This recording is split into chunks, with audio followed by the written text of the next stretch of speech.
Hi guys, and congratulations on your nomination and accepting the challenge to audition for TriDAC in the visual arts. I wanted to go over the audition requirements to clarify a few things for you. I know this can be confusing when you first look at it, so I'm just going to do an overview with you, and if you have any further questions you can give me a call or you can email me. So these first things, these first bullets are just, this is why I nominated you in the first place. You have a passion for the visual arts, you have skills, and so these are the reasons why I nominated you, and I'm excited that you are going to audition. Now, let's start here. This is where it starts to get into the actual audition, which is like a tryout. There are 3 components to the visual art audition, all of which each student must complete to be considered for selection. The audition will last for approximately 2 hours, and this is the only paper they gave me, but I'm sure they gave you where it's located. It used to be in the northeast of Columbia at a high school there. Now, there are 3 components here, so let's start with the one, a workshop. This is where you'll actually make some artwork when you're there. There'll be a creativity test. I have always been curious, but I'm not sure what this is. It seems like it would be fun to me. Then you're going to have a 5-minute contour drawing of an object. Now, we haven't done contour drawing in class, so I recommend that you go on YouTube and search for contour drawing, and you'll see some examples of this. It's just a drawing exercise that I think you'll be good at if you just practice it maybe a few times before the audition. Then you'll have a 45-minute still life drawing. A still life is when you draw a setup, so like if they had a basket and had, some fruit in the basket or some flowers set up, and you have to draw what you see set up in the basket. That's a still life. And let's see, and then the materials will be provided. This I think you'll be able to do. That's just looking and drawing what you see, just like we did with our Chuck Close self-portrait this year. You looked at your photograph and you drew what you see, drew what you saw. Same thing here with the still life. Okay, and materials. Now, the second thing, the portfolio review. The portfolio must meet the requirements listed below, and so we'll talk about that in just a minute. At the end of the audition, each student will take the portfolio home. The portfolio is a collection of your artwork, and you're going to actually make a physical portfolio that we'll talk about again down here. Now, so we're going to come back to this one. The workshop, that covers that. We'll come back to the component 2, and let's talk about the interview. It says, be prepared to discuss design and composition used in your portfolio. So what they're talking about there is the elements of art, and you guys know these, the elements of art. They're going to want you to talk about those in your artwork, and the principles of design, okay? And you are familiar with those as well, all right? And again, if you have any questions about any of these things, use the internet as a resource. But you guys know these things. They're looking to see that you can use the vocabulary that comes along with art. So design and composition. Think about the elements and principles of art, using those to describe your work. Also, be ready to talk about yourself as a student and a developing artist. What kinds of things do you like to make? What do you think makes you a good artist? What do you want to improve on? These are the things you could talk about there. Be ready to talk about an artist that inspires you and why. So I made a list of some of the artists we've studied to sort of get you going on thinking about who you might talk about and what you might talk about. Some examples of artists: Vincent van Gogh, he did Starry Night. Georgia O'Keeffe, at the beginning of this year, you guys did a project with Miss King, where you studied Georgia O'Keeffe. We just finished our big project on Chuck Close. We've studied in the past, now this goes into the past years. This was 4th grade, then we get into 3rd grade here. Navajo weavers, African weavers. We did a Caldecott project where you looked at the illustration that an artist did for a children's book. Those are artists too, illustrators. So you could look back at that Caldecott book, you could choose that artist. We studied the printmakers in 3rd grade when we did our printmaking. Andy Warhol, Katsushika Hokusai, the Japanese printmaker. And then some of us studied Rene Magritte in surrealism when we did our silhouette portraits. All right. Also, guys, if none of these are exciting to you to talk about, this we probably most recently have talked the most about him. And you probably know the most about him right now from art class.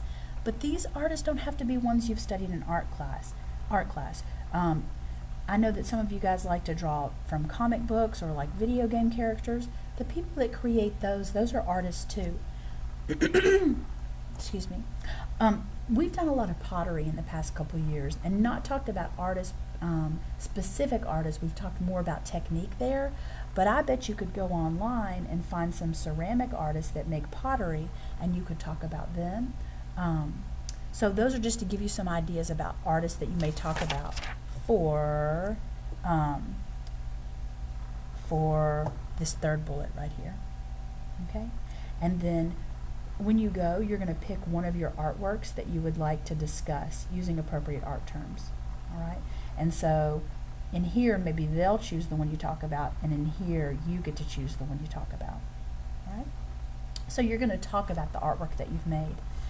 And I might have mentioned to some of you guys that you could use your Chuck Close self-portrait in this, but then I looked back at this form, and that will not be the case, because it says right here, the artwork is to be done on your own and not as a class assignment. So you won't be able to use anything that you've already made in art class. It has to be stuff that you make just for this portfolio.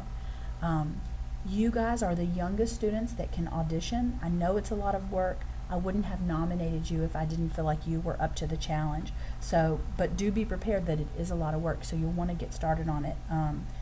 Maybe you have already, or as soon as you can, to be able to get it all done, because you're going to have 4 artworks that you need to have as part in your portfolio. That means your collection of artworks. Okay. Draw a still life from observation that includes 3 objects that portray or represent you.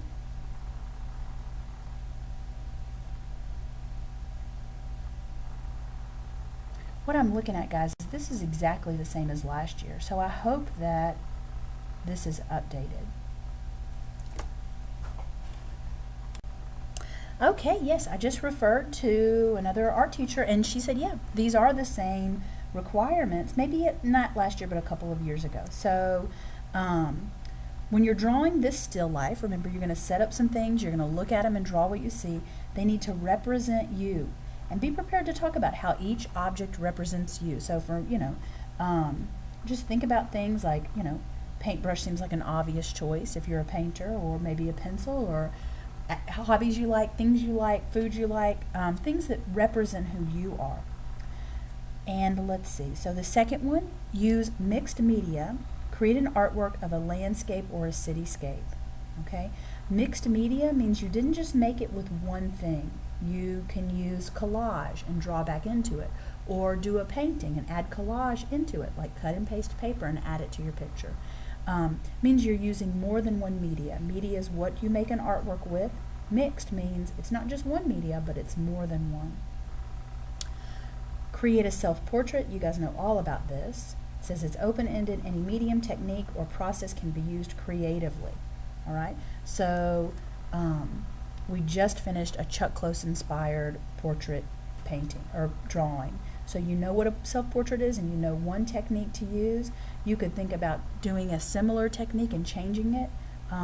It says creatively, so that was more of a direct technique. You might want to think about a more original idea for this one here, because all of these have to be created just for this portfolio. And this is already a lot, it's a lot of artwork to create in a short amount of time, depending on when your audition is. Okay, but I know that they come up real quick after you get the information. The fourth one is your choice. Okay, so it's like a free work. A work of art that has been created exclusively for the audition. That means it's a new artwork created just for this. This work can be a drawing, painting, sculpture, mixed media, print, collage, original photograph, video, pottery, textile, etc. This artwork should represent your strengths as an artist. So what are you best at? Think about that, and then make an artwork, a free artwork of your choice. Okay, show your strengths. And we talked about this, that you have to create it just for this thing. And then this is important down here. Students may request advice and help from their art teacher, that's me, for preparing audition material. However, no direct assistance such as dictation of decisions or hands-on help by parents, teachers, or friends will be permitted. That's why it can't be a classroom assignment, because it can't be something that I've asked you to do, okay? Because then that means that I've made decisions about the project. You need to make all the decisions yourself, which is good. You get some ownership over it. It'll just be yours. The process of preparing a portfolio, interviewing, and participating in the workshop for TriDAC should be a valuable and positive learning experience for all participants. So you'll get a lot out of it, whether or not you end up going to the summer program. The process is one that should be valuable for you. Okay, and then here are just some notes about the rules. Okay, so the artwork should be presented in a manner that is appropriate for display, so mounted on color construction paper or poster paper. So you just want to, once you finish a picture, you want to mount it. You can look in the hallway, see the way I prepare artwork for display. That's the idea. You know, a larger paper, and then you put your paper on top so that this is like a display for it. And you can just use double stick tape to glue that on. Don't use a liquid glue. You could use a glue stick to glue your artwork to a background paper. I recommend black or gray, or if your picture's really dark, maybe you would go white for your background. So like that's your artwork, okay? And you want to just mount it on something that will make it look good for display when you present it to the people there. No notebook paper will be accepted. It's got to be your original artwork. Your brother or sister, or I can't draw it for you, parents can't draw it for you. You have to create the artwork. You can't have any copyrighted characters. That means somebody else came up with those. So comic book and manga characters or manga, those are created by an artist, and you can't steal their work, so you have to create your own work. And here's where it talks about your folder. Each student should prepare a portfolio folder made of poster paper stapled on 3 sides. Write the following information on the portfolio cover before you arrive at the audition. So guys, that just means you take a big poster board, the ones you can buy, I think you can even get them at the grocery store, fold it in half, okay? It's paper stapled on 3 sides. I guess what they're saying is maybe you have 2 of them, stack them up like a sandwich, and then staple along 3 sides. Depending on the size of your artwork, you could also fold it and then, you know, push those sides together and then staple it just on 2 sides. It would already be connected there. And then make sure you get this information on it, okay? And on the border or base of each artwork, write or tape the number corresponding to the assignment above.